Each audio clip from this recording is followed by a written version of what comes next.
Bient Sport wordt mij mogelijk maken door Friesland Lies.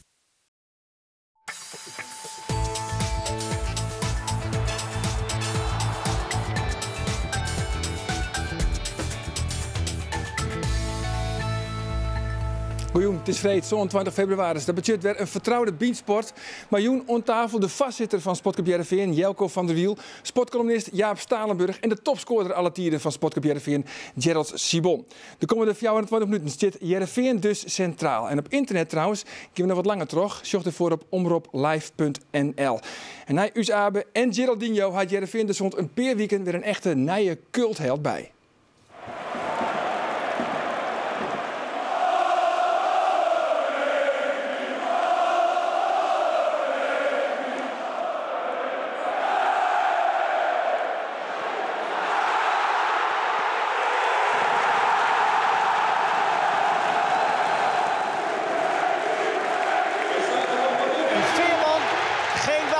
Veerman die maakt dit af. En dat doet hij. Daarmee verhoogt hij zijn cultstatus en beslist hij de wedstrijd. Nee jongens, Henk Veerman, er is al een heel soort oezoin en ik oer skreun. Maar hoe verklaar je hem nou, Jaap, hoe verklaar je toch zijn populariteit? Ja, ik moet er wel een beetje om lachen, want hij heeft hoeveel wedstrijden nu gespeeld? 2, 3 wedstrijden, een cultheld. Dacht ik, ja. Ja, 4, oké, maar... Ja, wat is het is natuurlijk fenomenaal dit. Het is natuurlijk een goede voetballer. 2 keer scoren is natuurlijk ook al heel goed. Eerste keer geloof ik is een tweede balactie. Een cultheld, ja, volgens mij heeft cultheld niks met voetbal te maken. Er is maar 1 cultheld bij Heerenveen geweest waar het wel met voetbal te maken had. Die zit naast mij. Gerald Sibon, dat is een cultheld. Ja, ik hoor het. Maar op voetbalkwaliteit. Nou ja, goed, dat is natuurlijk ook wel een beetje zo. Als je de beslissende goal maakt in de bekerfinale en je weer geen enkele A-interland zit achter die namen, maar we op die 24e was selecteerd voor Jong Oranje. Ik bedoel, dan ben je een cultheld. Ja, het is inderdaad een beetje raar allemaal, vreemd. Maar ja, nou ja, wat Henk betreft heeft natuurlijk heel veel sympathie, brengt hij met zich mee. Volendammer, die bij 2 jaar geleden nog amateur speelt. Het gaat in de sneltreinvaart en dus het straalt niet echt uit dat het een superatleet is. En dan loopt hij in het veld en dan schiet hij 2 ballen binnen. Maar is het een goede voetballer? Ik bedoel, daar heeft ik in de punt van de onvolsteen bij Heerenveen. Is het een goede voetbal? Ja, nou ja, daar heb ik hem nog te weinig voor gezien. Dat kan ik niet zeggen. Maar ja, hij schiet ze wel makkelijk binnen. Dus dat is alvast een pluspunt. Ja, hij had al 12 meer maken als Thomas Dalgaard. Ja, dat is wel rekenjaring. Dat is weer. Maar het is... Ja, ik denk om even te praten van waarom vindt het publiek zo mooi. Natuurlijk mooi zei Sjoggen Ingen die natuurlijk een periode nog op de stijgerstand zat er zelfs zei, te schilderen. En dan kunnen ze hun associëren op een gegeven moment en denken, hé, maar nu zit er in één keer in de eerste en hij scoort. Dat is natuurlijk fantastisch. En dus een cultheld.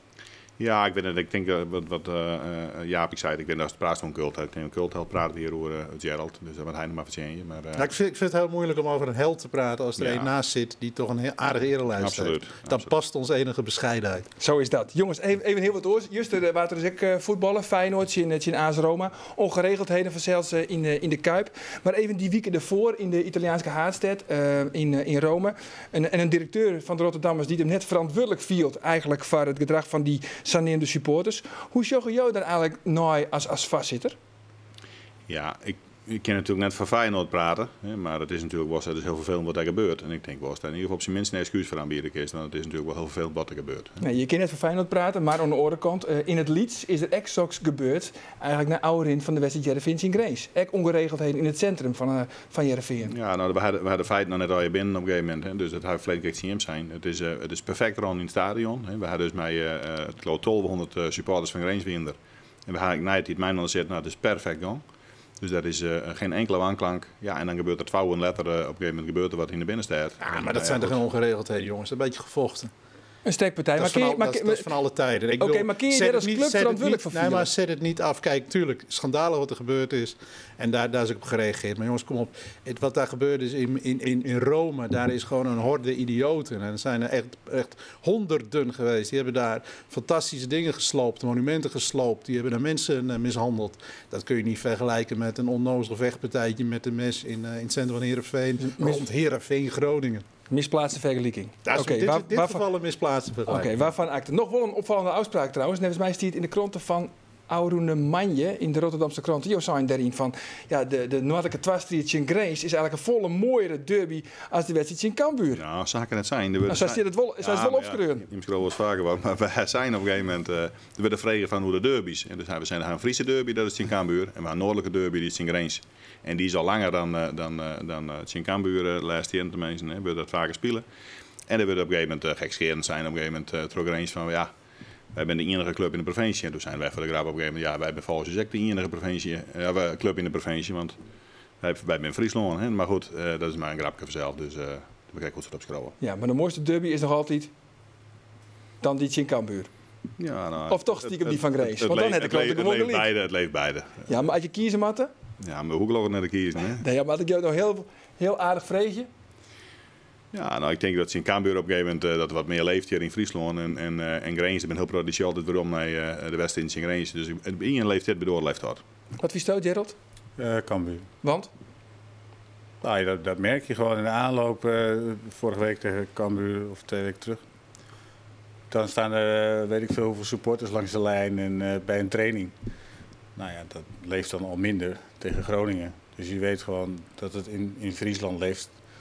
De derby tegen Cambuur, denk ik, meer dan die tegen Groningen. Alleen ja, Cambuur is pas van de laatste jaren. Groningen, dat is al een hele lange tijd. En, ja, veranderd. Ja, wat dat een belangrijk spietig, dat is toch nooit in Cambuur voetballen heeft. In Tjens bij Sportclub Heerenveen. Ja, 1 keertje. 1 keer toch nog? Ja? Opening van het stadion hier Ja. in Leeuwarden. Ja. Kijk eens aan. Ja. 0-0? Een hele plezierige 0. Tactische wedstrijd. Fantastische wedstrijd. Nog even wat oors, Jelko, want er zijn een heel soort contracten direct weer aan het eind van dit seizoen. De Roon, Mark Oet, Noordveld, Van Aken, volgens mij, Slagveer. Hoe verinneren die parteren al eer? Hartstikke hoor. Super, prima. Ja. Dus die verlengen al eer. Ja, maar als een partij wordt veranderd, wil net zeggen dat het altijd verlengd Maar wordt. wat hoort het dan in? Nou, dat wordt gewoon heel constructief met mij erop praten. Hoe kunnen we via de mijnwandelen en maar via de mijnwandelen. Maar dan komen gewoon een hele goede gesprekken met de West. Maar is het niet Dus, een veel grotere uitdaging om die spelers dat contracteren? Ik durf wel te zeggen dat dat wel goed komt. Is het niet een veel grotere uitdaging om te zorgen dat je 3 bepalende spelers binnenhoudt? Oet, Ja. Torren en Larsson. Is dat niet het echte punt waar jullie voor staan? Ja, ik denk dat je met... ik zal bekend via in Fries, hè? Dat Ja. kennen. Ja. Ik denk dat mij, daar heb ik een afspraak over de technische zaken. Op een gegeven moment kun je natuurlijk met Hans Prima daarover praten. Met Hans Vonk. Maar het is natuurlijk, zoals Jaap ik zei, een bepaalde speler is een aantal bepaalde spelers proberen wel binnen te houden. Is er al belangstelling? Ja, ik denk voor goede spelers is altijd belangstelling, ja. Ja, maar ja, dat, ik ga nu op de stoel van Arjen Ja, zitten. ja, ik weet het, dat maar merk ik word ik, nu maar- ineens heel nieuwsgierig. Ja, maar zijn wij altijd steeds op een gegeven moment. Daar doen we geen uitspraak over. Gerald, in hoeverre is Heerenveen erom gelegen om wat kost Mark Oet te behouden? Denk het niet. Niet? Ik denk wel dat hij vervangbaar is. Ik vind het heel knap wat hij doet dit jaar. Dat had ik niet verwacht. En ik denk als je er nog 5 of 6 inschiet, dan zit hij rond de 20 geloof ik. Denk ik dat je hem prima kan verkopen. Maar dit vindt nu partij ik eigenlijk, dat hij nou al 13 doelpunten zit. Ja, nou, dat is toch hartstikke goed. En ik denk niet dat de Heerenveen valt en staat met Oet. We zijn super blij met hem, want hij doet het heel goed. Maar ik denk wel dat hij te vervangen is. Dat heeft het verleden ook wel bewezen. Zou bijvoorbeeld een Veerman, zou dat zien vervangen wezen kunnen? Nou, Tak om ja, seizoen. dat weet ik niet. Daar moet hij denk ik wel in groeien. We hebben het net over gehad. 2 jaar geleden staat hij nog op de steiger. Dus ik bedoel, voetbal is niet zo heel moeilijk.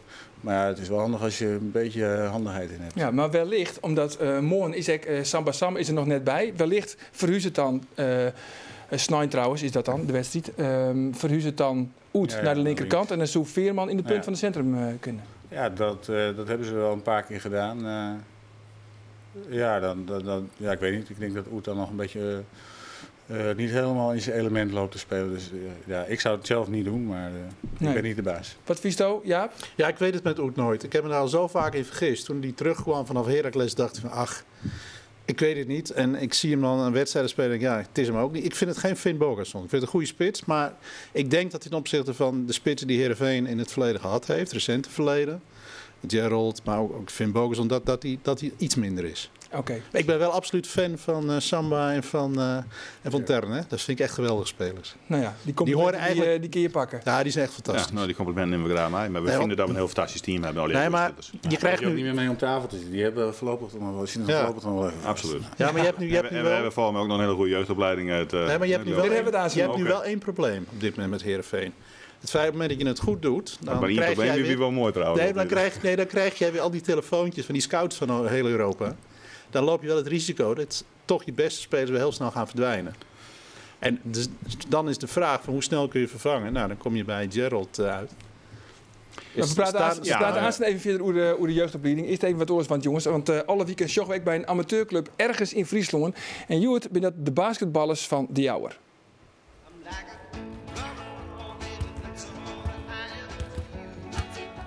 Dank zij de vrijheid!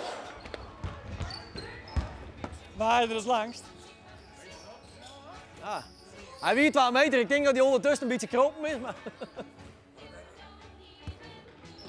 Waar had de mooiste squam? Nummer 10 en ik. Ja, het speciale Nike, jongen. En wat dacht je in mijn familieweekend? Vaak en ontspit. En balje.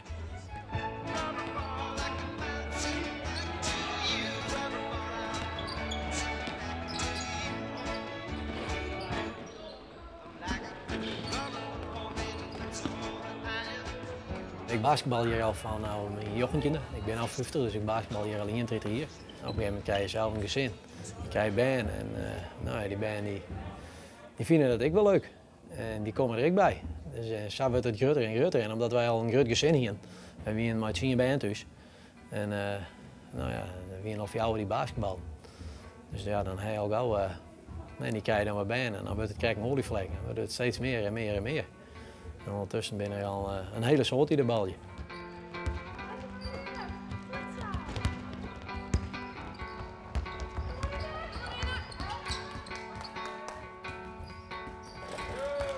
Ja, wij willen elke keer graag winnen. Dat is wel een mentaliteit die er bij ons in zit. Ja, daar heb ik wel eens ruzie om gehad. Ja, goed, dat is bij ons een beetje in de familie komen. En het is, als het die één keer pakt en krijgt het een beetje in de vingers, dan let het die net wel los. En dan is het kijk een virus. Wie staat er? Green staat er. Ik ben eigenlijk te laat begonnen met basketbal. Basketbal is een hele technische sport. Er is een hele hoop fundamentals, van jongs af aan moest die erin stampen. En balbehandeling, dribbelen, vangen, pasen, shitten, al dat soort dingen. Dat moest jong leren. En ik ben pas op mijn jochentje in de begin. Dus ik hier wel een achterstand. Maar ik ben wel een hele harde verrotter. Maar ja, dat komt op een gegeven moment worden sleet op die lief. Het straks echt last te letten om zelf net meer wedstrijd te spelen. En daar zit je natuurlijk al een tijdje in aan te hikken. Dat komt er juist een keer van. Je begint al wat blessures te krijgen en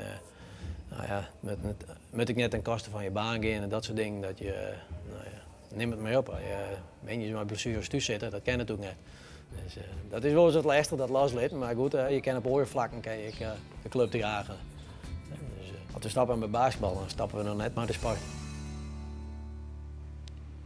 Ja, en wil je ook eens een keer met jouw club op televisie, mail dan naar biend@omroepfriesland.nl. En ik hier krijg ik de onkundige als topscorer alle tijden bij Heerenveen, maar de telefoon staat werkelijk rood gloeiend, want het klopt het net. Maar eigenlijk is de topscorer dan Alfred Finn Bogason. Maar als we de Europese wedstrijden erbij optellen, Dan heb jij helemaal gelijk. kijk eens aan. Nou, gelukkig dan maar. Hey jongens, deze week in het Nijs. De jeugdopleiding van Sportclub Heerenveen, die zit bij de absolute top van Europa. Zit bij de beste 20, op het zonnetje de plak, nevens mij. Ja. Vernuivert je hem dat? Vernuivert hij dat? Nou, we houden ons net zo mee bezig op welk plak we in Europa staan. Hè? Wij vinden dat we een fantastische jeugdopleiding hebben. En dat is een hele mooie bevestiging in wezen. Dat ik nog toch een officiële instituutorgaan in wezen bevestigen wordt. Ja. En natuurlijk, wij hebben heel grote. Wij vinden het fantastisch dat zij het bevestigen wordt. Maar we zorgen gewoon mijn man, denk ik, wat er van deze jeugdopleiding afleveren wordt. Ja, maar Doop is belutsen bij de jeugdopleiding, Gerald. Wat doet precies? Nou, van alles. Maar voor het grootste gedeelte ben ik assistent bij de A1. Ik assisteer zo nu en dan bij de C1. Bij dat is dan trainingen. Betrokken bij de nummer 9, bij de spitsentraining, echt specifiek nummer 9 in de jeugd. En nou ja, dat is wat ik in de jeugdopleiding doe. Maar dan wist dus exact welke talenten, welke grutte talenten er al hier omrennen bij Heerenveen. Ja, vanaf de C-jeugd en omhoog weet ik, of denk ik wel te weten dat welke jongens een goede kans kunnen En maken. ben je dat een soort? Rent er een soort talent om? Sorry? Loopt er veel talent rond? Ja, wat is veel? Ja, ik vind, als je echt specifiek naar heel goed kijkt, dan zijn er denk ik 3 of 4. En dat wordt wel, als je alles bij gewoon normaal Heerenveen niveau, denk ik dat je wel rond een stuk of 7, 8 komt. En waar kun je dat dan ontzetten? Dat ze er echt bob uitsteken? Ja, gewoon hoe ze, nou ja, gewoon is het niet. Maar hoe ze met een bal omgaan. Dat het al geen moeite meer kost om een bal te controleren en oplossingen vooruit in de aannames. Je ziet gewoon de voetballers, dat zie je er wel uitsteken. Ja, nou is er een listje van de grutte talenten eigenlijk van Heerenveen die de opleiding hoorn hebben bij Heerenveen. En die dus nou ergens in Europa, maar ook wel in Nederland, ergens voetballen in elk geval op het hoogste niveau, waar ze even op een rietje zetten. Bastisch en Koglu. Nog een keer.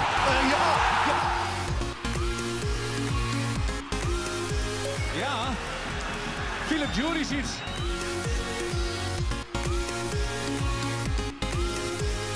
Gouden leeuw.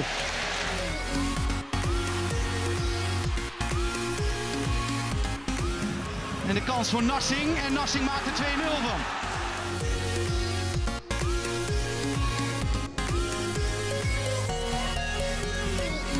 Mika Wijrunen en dan de verrassende voorsprong van de Veensters. Nou ja, dit is eigenlijk de jeugdopleiding, is eigenlijk de levensader van de club. Hè. Dit smiet de club gewoon Het is een lang geen compleet lijstje natuurlijk, hè? Nee, maar dit ben die nou nog op het hoogste niveau. Die nu nog op het hoogste niveau ja, zijn. Maar als je even terugkijkt. Ik denk dat er, als je bij de Europese toppen kijkt, ik denk dat daar nog zoveel oud-heren. Ik bedoel, simpel, John Dahl Thomasson, vergeten we ook altijd. Van Nistelrooy, beschouw ik echt de producten van de Heerenveen-opleiding. Want die kwamen heel jong bij de club. Die zijn met de... Van Nistelrooy is maar een IE-voetballer toch eigenlijk bij Heerenveen? Ja, maar hoe lang heeft hij gezeten? Anderhalf jaar. Maar goed, kwam toch als relatief onervaren jongen van den Bosch. Heeft onder Foppen, die daar in die tijd bovenop zat op die jeugd, heeft daar een soort spoedopleiding gehad. Toen was Riemer daar ook nog half en half druk mee bezig. Dus ja, als je dan kijkt wat er aan talent hier vandaan komt, ja, dat is uniek. Ja, wat doe je hem dan oors? Wat doe je hem oors als oren ploegen? Wat wij anders doen? Ja.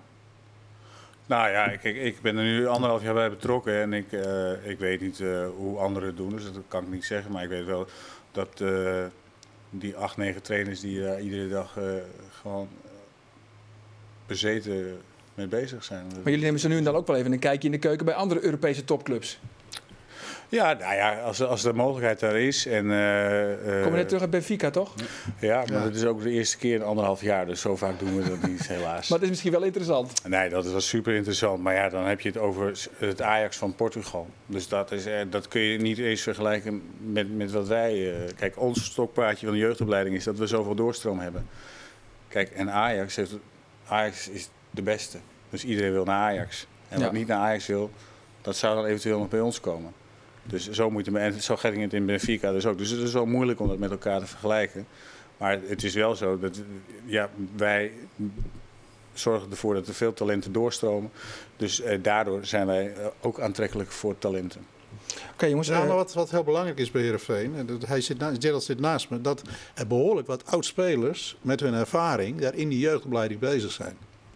Dat is inmiddels een aardige lijst. Ik denk dat inmiddels overal wel aan de orde is.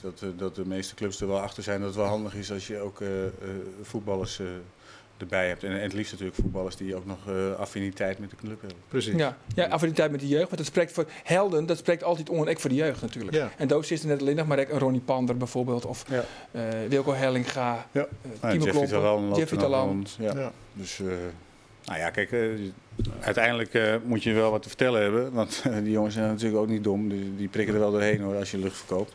Maar ja, als je op deze manier ervoor kan zorgen dat je club op die manier ook nog die uitstraling krijgt, dan is het alleen maar meegenomen. Ja, Jelko, wel even naar Dijta, want haast een ier verliezen zie je hier rek om te praten. Toen is het nog maar correct vastzitten. We zijn nu een ier verder.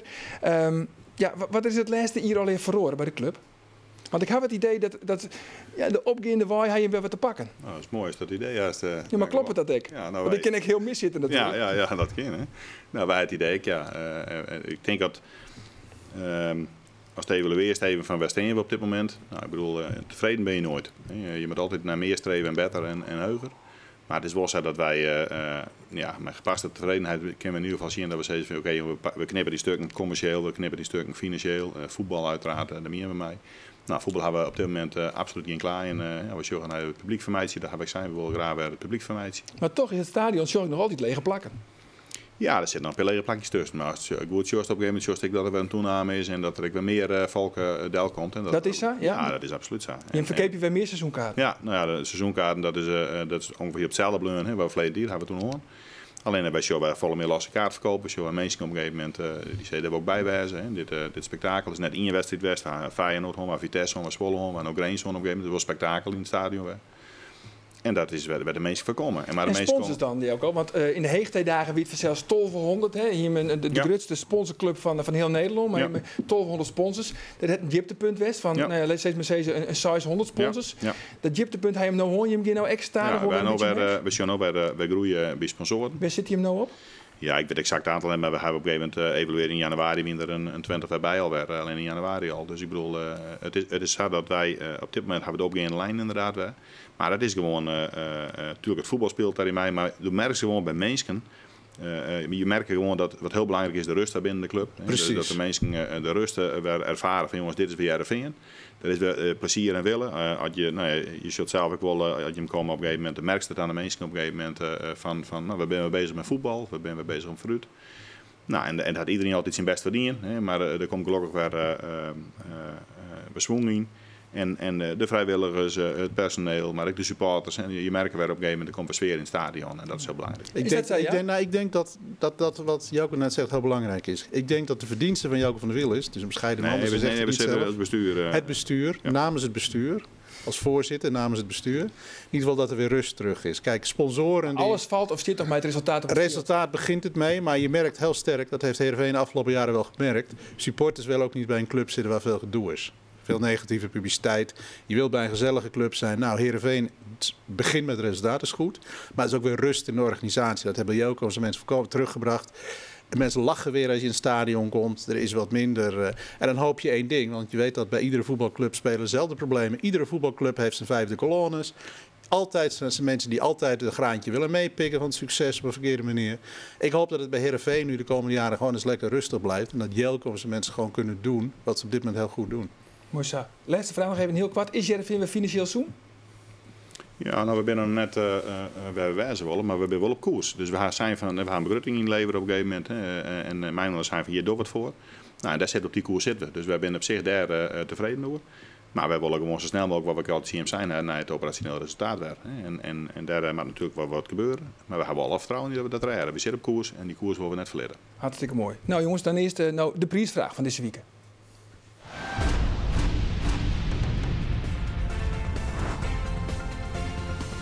De vraag van deze week en die gaat hoe Cambuur. Waar die er in het seizoen 2012-2013 bij de Ljouwertus op doel? Is het A. Dennis Telgenkamp? Is het B. Berend Schootstra? Of is het C. Rodi Hoegé? Mail je antwoord van naar bient@omroepfriesland.nl. Ja, dat klopt. Ja, en Gerald is het is in het geval net B. Ja, Berend Schootstra is het in ieder geval niet. Nee, jongens, de winnaar trouwens, dit is de originele Cambuur Retrobal. En de winnaar van Vlien Weekend zit nou echt onder in beeld. En hij wint 2 kaartjes voor de wedstrijd Cambuur Heracles Lokweenske. En we blijven nog eventjes bij Betellen Voetbal. Want op de radio toch vanzelf ik weer wijdweidig verslag van de 2 Frieske Betellen voetbalclubs. Collega Geert van Thun is van kwartier van Jongen en Oort te jaren om verslag te doen van Cambuur Heracles. En collega Roelof de Vries zit een daar letter op Woudenstein om van Jelwe in en O je op de higge te houden van de verrichtings van Heerenveen Chin Excelsior.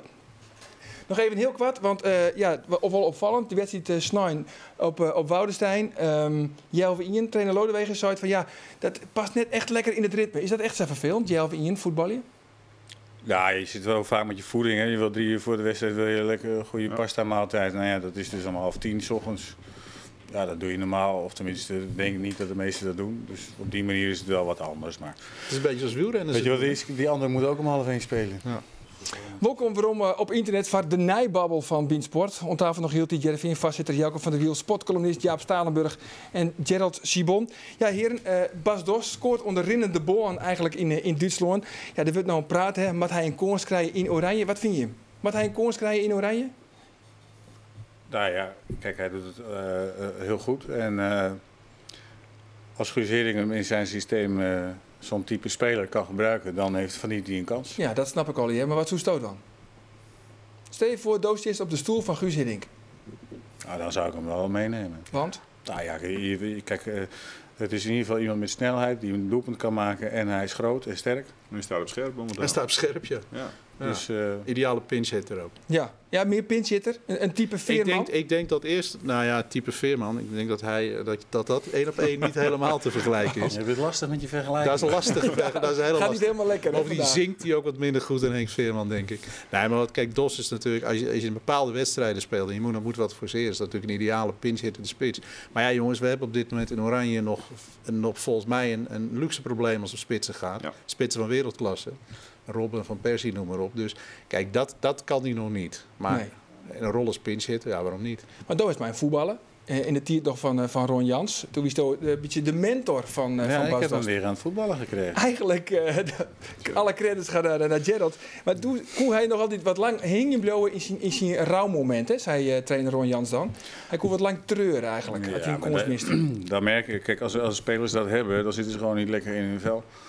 En dat had Bas onder Ron Jans. En nou, daar hebben we het wel over gehad. En we hebben ook wel gezegd van, nou ja, we zitten hier ook niet voor Ron Jans. We zitten hier voor Heerenveen en we zitten hier voor onszelf. En nou ja, daar wil ik je... Ik had soms het idee dat Ron Jans een rouwmoment van 2 jaar heeft gehad in Heerenveen. Ja, zo voelt het soms wel een beetje. Zo voelt het wel. Ja. Die man die moet geleden hebben in Heerenveen. Even over de voetbalpyramide, want daar is ik weer alweer opgescoord. Want per 1 februari moeten de clubs dan onjan per 1 maart van doen we mooi om die voetbalpyramide ja of nee. Het alles te krijgen met de beloftecompetitie, hè, want er komt er een eredivisie, een eerste divisie. In de eerste divisie zitten dan de belofteteams. Ja. Daaronder nog een topklasse en daaronder nog een haatklasse eigenlijk. Ja, dat komt uit goed. Dus komen er 4 clubs uit betaald voetbal in die voetbalpyramide. En verder komt de topklasse en hoofdklasse. En wordt het samengevoegd. Ja, maar nou begreep ik, Jervin wil net mij van. Nou, dat heb ik goed begrepen. Ja, want? Nou ja, we hadden verschillende redenen voor. Maar een van de redenen is op een gegeven moment... de dag dat spelen wordt, is eigenlijk op dezelfde dag wijzen. Of in ieder geval in het weekend van we zelf spelen met de eerste. En uit ervaring is bleken, als dat Dost, dat de spelers van 12 tot 18 in wezen naar een speling te komen. De mast dingen naar het horen. En dus kun je net opstellen. En er komt bij dat er zit nog wat haken en ogen aan. En wij vinden eigenlijk de menu, anders had het vroeger wie. En dat we gewoon zijn de beloften, het zinwander, het waren. Ja, dat is eigenlijk wat we graag willen.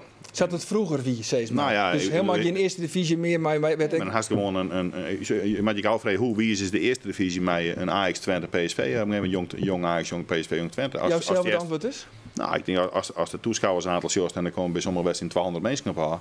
Ja, dan was die afvragen op een gegeven moment, is goed voor de Jupiler League. Ja, wij vinden op een gegeven moment dat wij in een aparte competitie op Menje, gewoon een hele interessante competitie mee te kennen. We hebben mijn van leren kennen. De jongens zijn van de spelen leren kennen. En dan kist volle meer uit die selectie heli. En dat is betaalbaarder op een gegeven moment. Maar het had ik al met kosten te maken zien. Dus heel veel clubs die meer een jaar zijn, die komen er al van waarom. Ze zeggen, ja, blik schat ik nog eens even naar de consequenties. En dan had het nog heel grote financiële consequenties. Maar steen je alleenig? Ik bedoel, wat is de visie van de oorclubs? Wij staan absoluut net alleen. Maar Cambuur wel, volgens mij. Ik vind dat het Cambuur wel. Ik ga met Cambuur daar gewoon via de laatste weken. Maar ik zou niet weten. Ik val mij uit Cambuur. Val mij net. Maar van mijn grens had wel zijn. Dat laatste jaar de krant die wel in de voetbalpyramide. Maar voor de rest Cambuur hakken er niks van uit. Nee. Wat vies eigenlijk, Jaap, van de argumentatie van Jervin om er net om uit te doen? Ik moet zeggen, ik vind dat sport altijd overzichtelijk moet zijn. Dus ik ben heel erg voor een eredivisie en een eerste divisie. En al die reserve-elftallen, jongens, kom op zeg.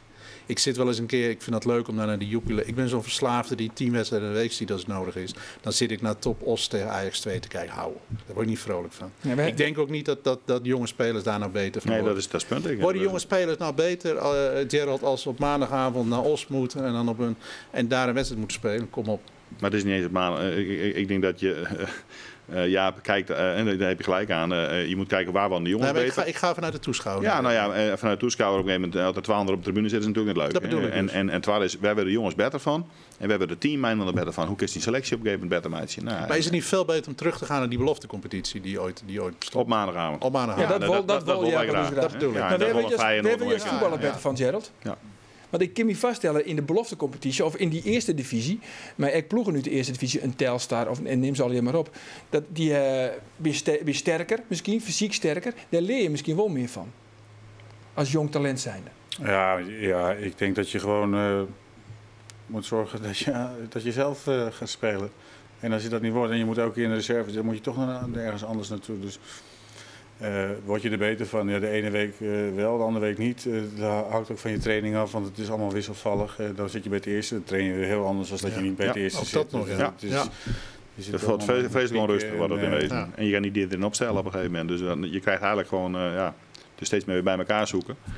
Dus het is niet handig. Ja, maar wat mijn grote punt is, en daarom ging ik even die rol van toeschouwer. Ik denk dat je als toeschouwer op een gegeven moment als fan het overzicht kwijtraakt. Ja. Nee, maar stel je voor, als die in de voetbalpyramide kost. En dan kost op zaterdag op een gegeven moment, komt er in het zuiden van Londen het voetballen. Ja. En Snijs met voetballen op een gegeven moment bij een eigen selectie thuis of waar ze oors in het loon. De jongens komen jongens waarom allemaal voeren en dan moet ze het volgende jaar ze besteden. Ja, dat werkt het natuurlijk net. Nee. Dus daar helpen de CDA, we er verder aan uitdenken, is net interessant, want ik bedoel, het is net haalbaar. Het is een plan van de tekentafel en er is niet praktisch over nagedacht. Niet praktisch over nagedacht, nee, absoluut niet. Nog even iets, want Rom, een IFAS zit er nou eigenlijk, hè? Dat zijn we niet, kijk ik al, van Riemen van der Velde, wie 23 hier. Hoe lang ben je eigenlijk van doel om dit vol te houden? Nou ja, dat is een duibje stil. Is het leuk? Is het überhaupt leuk? Het is hartstikke leuk.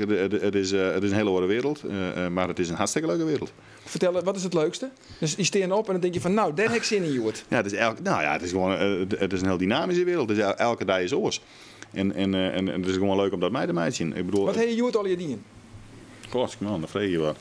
Om u eens een beetje nieuwsgierig te maken. Nou ja, we hebben vanmorgen een vergadering gewoon dat we met damesvoetbal hebben vanmorgen vergaderen op een gegeven moment gewoon. Klinkt net leuk. Nou ja, dat weet ik net. Je moet de oorlog wel even hier naar heen op een gegeven moment. Hè. Je moet wel met elkaar praten erover. Maar we gaan praten in technisch overleg. We gaan praten met ons bestuur hebben we om de tafel zitten. Op een gegeven moment hebben we heel dit op agenda gewoon. We hebben zitten met commercie, met een potentiële klanten die wij na het week op een gegeven moment bezieken gaan. We gaan een heel plan uitwerken op een gegeven moment wat presenteerd wordt aan een afdelingbuurs. Ja, het is gewoon elke dag oors. En tussendoor, het mooie is, dan praten ze even met een speler die voorbij komt. Of dan praten ze even met Dwight Lodewegers of met Hans. Het is gewoon heel leuk om mijn anderen zo om te gaan. Ja. Het de club echt op een ronde van het faillissement staan? Ja, wat is de ronde van het faillissement? Het is zo dat wij op een gegeven moment een gigantisch verlies binnen de club hier. En we hebben een goed eigen vermogen. Maar een eigen vermogen, cash is king, zeggen ze mooi altijd. We hebben een deel van de centen zit natuurlijk in Sportstad en in Stjernen. En banken hier erbij. En dat is maar goed dat ik die gewoon net met mij een voetbalclub mee. Dat werkt ik net. Dat had in het vrienden ook wel bewezen. Nou, dus we hebben als Heerenveen ik altijd de trots om op eigen benen te staan. En dat betekent wel, we willen een bepaald niveau spelen. We hebben een bepaald budget hebben we nodig. Nou ja, dat is waarom saneren tot SA4, maar dan houd ik op. Maar het verliezen op een gegeven moment in de club, maar ik ophouden vinden wij. En dan ben we op een gegeven moment net enige in. Alleen we hadden altijd als enige dienen, zo'n beetje binnen de Eredivisie. En wij willen gewoon waarom. Nee, dat we steeds uit basis en eigen huis kistelen als het operationeel gewoon 0 en plus draait. En daarnaast en we dat aan hellen als een spielerverkeepers. Ja, dat is hartstikke leuk. Maar ik is ook niet geen spielerverkeepje. En we gaan op een hele mooie successen hoor. En we zijn als Heerenveen wel een hele stevige club. En we wel producties misschien, maar die ben ik samen voor als net operationeel de gartentrichters. En dat is op een gegeven moment net een plusmakers. Nee, en wat wel echt als een molenstien om je nekken hing, is vanzelf die hiersom. Die betaal je meer dan 3 miljoen per jaar om Sportstad Heerenveen. Ja, maar er wordt werk aan een oplossing. En we alle vertrouwen erin dat er een oplossing komt. En wanneer komt die oplossing dan? Nou ja, als er komt, dan zullen we hem op die belly. Natuurlijk, dus, maar even een tipje van de sluier jou. Nee, wij hadden zijn bepaalde dingen maar je net verstoren dat er ook aan werken wordt. En er gaan heel veel partijen naar de meid zien. Gelukkig alle jaar dezelfde intentie. Dat ze zeggen van jongens, we moeten hier nou een oplossing vinden. En daar werken we met z'n allen aan. En dat wij mijn onder de tijd vinden, dat we riep vinden dat we zeggen, we komen erop waarom naar Jemta naar Boeten. Nou, dan ben je een van de eerste. Want die hiersom van 3,3 miljoen euro per jaar, die je betaalt voor het stadion, die gaat onder. Dat wordt minder. Nou, als er om Heugel krijgen we een groot probleem voor. Dus, ik hoop dat de commissie in ieder geval dat wel in de gaten had. En daar ben ze mee bezig om te zien naar een structurele oplossing. En wat voor manier dat ik moet. Okay. Dus daar vertrouwen we op. Ja. Gerald, dus is de alle dagen niet kijk zouden stekken bij de jeugd en bij de grote talenten bij Heerenveen. Wat is nou het grootste talent eigenlijk dat erom rint? Want elke keer het nou een beetje hoe Jerry St. Juste, hè, wordt opneemt, de nieuwe rijkaart. Maar ben er al meer namen waarvan je steeds een keer, nou ja, het is altijd moeilijk vanzelf, want je leest het dan druk op de schouders Dan van word de ik net jongens. Gerald, hè? Nee. Maar al die clubs daar buurt. Ja, daar zat ik net ook over na te denken. Voor mij moet ik dat allemaal niet... Nee, ja, kijk, natuurlijk, er zijn nu jongens die met kop en schouders bovenuit steken, vind ik. En het zijn er een paar in de leeftijdscategorieën. Spitsen. 1 spits en... Nou ja, 1 spits. Nog maar waar is dat dan? Waar is die spits? Ik denk dat hij in de C1 voetbalt. En het namen is dan? Want ik kom net zo vaak bij de C1. Nou, dan kom je een keertje kijken. Ja, dat is even leuk om daar even te komen. Ja, dat is hartstikke leuk. Zaterdag op een gegeven moment komen ze. Super. Is het dit weekend ook, thuis? Zij spelen dit weekend uitgeloofd. Ja. Oh, dat is dan weer jammer. Ja. Dat is dan weer jammer. Nee, week hè. Ja. Nog even heel wat oors. Even een uitstapje naar het hutfietsen. Jaap, daar zit ik in het hutfietsen. Ja. Hoe komt het mij aan Astana? Wielrennen. Hoe komt het mij aan Astana? Als je dat licentie kwijt? Ja, ik ben bang dat dat wel die kant op gaat. Kijk, wielrennen heeft natuurlijk een enorm imagoprobleem. Dan is er een ploeg waar 5 of 6 positieve gevallen zijn. Delen de opleiding en ook gewoon binnen de profselectie. Ja, en dan de UCI kan zich op dit moment naar sponsoren, ook naar de publieke opinie, niets meer veroorloven. Dus ja, dan krijg je zoveel discussies. Dan komt er bijna een onvermijdelijk moment dat die licentie van Astana in gevaar komt. En dat is nu echt aan de orde. En dat is een enorm probleem voor Lieve Westra.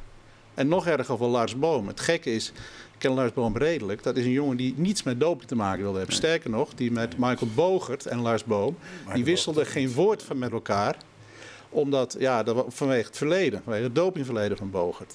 En dan zie je dat deze Lars Boom, dat hij nu een van de komende weken is de belangrijkste maand uit zijn carrière. Dan zijn de klassiekers. Ja, de Parijs klassiekers komen er een ronde. Maar Boom rijdt in de Ronde van Vlaanderen. Zelfs in Parijs-Roubaix rijdt hij mee voor het podium. Nou, als hij dreigt nu het risico te lopen dat hij door zijn vertrek bij Lotto Jumbo, dat hij nu gewoon eigenlijk met lege handen staat. En dat vind ik voor Lars Boom met name wel heel vervelend. Ja, volgens het hutfietsen? Maar meer dan serieuze belangstelling? Ja, ik volg het wel, maar ik ben er net zo tussen Jaap. Want Jaap is echt heel tussen in de wereld. We hadden er wel eens even over kwam treffen.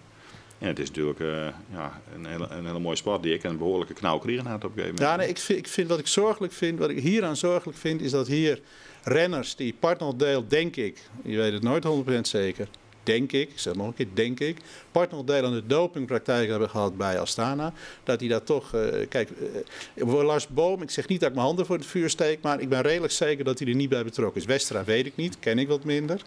Maar Dolakers, vertrouwt het zaakje net? Nee. Nee? Nee, ik heb iedereen gehoord, doe het niet. En 4-5 jaar later heb iedereen het gedaan. Het hoeft 1 uit de kast te komen, de rest komt erachteraan. Ja, maar er is wel iets veranderd in het wielrennen. Nou ja, dat zal ook wel, maar ik heb nu wel zoiets van... Jij twijfelt. Jij vindt eigenlijk elke hutfietser verdacht? Nou ja, kijk, als je er naar kijkt en wat we allemaal doen, dan is het ook bijna niet meer humaan... Omdat gewoon maar ik ben afgelopen weekend mee geweest met Saxo, met Contador. Die ploeg, daar zit Steven de Jong, dat is een goede vriend van mij. En als je dan ziet dat daaromheen, vroeger was het zo, dan reden ze dat inderdaad op dat bord pasta in de ochtend. En dan reden ze koers buiten. Daar is nu inmiddels zoveel begeleiding omheen die in staat is met voeding, training, om nu al die mensen in vorm te krijgen zonder dat daar in principe doping voor nodig is. Want vergis je niet, heel veel doping in het wielrennen in het verleden was gewoon placebo. Dan gaven ze een pilletje en dan gingen ze rijden. Maar het was eigenlijk niks. Het zat ook in het hoofd. En ik merk dat in wielrennen de wetenschappelijke begeleiding, sporttechnische begeleiding op zo'n hoog niveau staat, dat het bijna al niet meer hoeft, die doping. Bovendien, nog één ding, dat vergeet iedereen. Wielrennen is de meest gecontroleerde sport in de wereld. Ik begreep dat uit mijn hoofd dat Contador afgelopen jaar 100 keer gecontroleerd is. Dus, maar goed, de vraag is natuurlijk, is dan daarmee doping de vooruit uit. Jongens, we binnen er terug in. Snijn, Heerenveen in Excelsior. Op Keusges, weer een uitwedstrijd naar Cambuur en Dort, weer Keusges. Houden we wat vertrouwen in? Ja, zeker wel. Nou, dat straalt net een heel soort vertrouwen in. Nee, natuurlijk hebben we vertrouwen. Ja, zeker. Oh, gelukkig. Tuurlijk. Dus wat vullen we in op het totenformulier? Nou, je had een pool geweest. Ik had 2-1 invuld op een gegeven moment. Want het ben wel pittige potjes. Maar het is maar kijken, hoop je dat de goal snel valt. Hè, voor u dan. Ja. 1-2. Ja, sorry. 1-2. Ja, Sorry. 1-2, ja. Excuus. Maar het is inderdaad... kritische volger. Nee, maar dat is heel goed. Dank je, Gerald. Nee, maar het is altijd dat soort... We hebben het laatst ook eens over gehad. Het zijn wedstrijden waar heel snel een goal moet vallen. Het mooiste voor ons eigenlijk, hè. En dat zei je bij Dordrecht en bij dat soort clubs. Okay. Ja, het zijn karakterpotjes. Karakterpotjes. Nou, ik ben heel benieuwd. Dat is pas voor Snijn. Heren, Tiegetank voor je komt. Ja, geen dank. Ons even hier de Beant Sport op internet. Van nog een hele gezellige joen. En dan verder een goed weekend. Dag.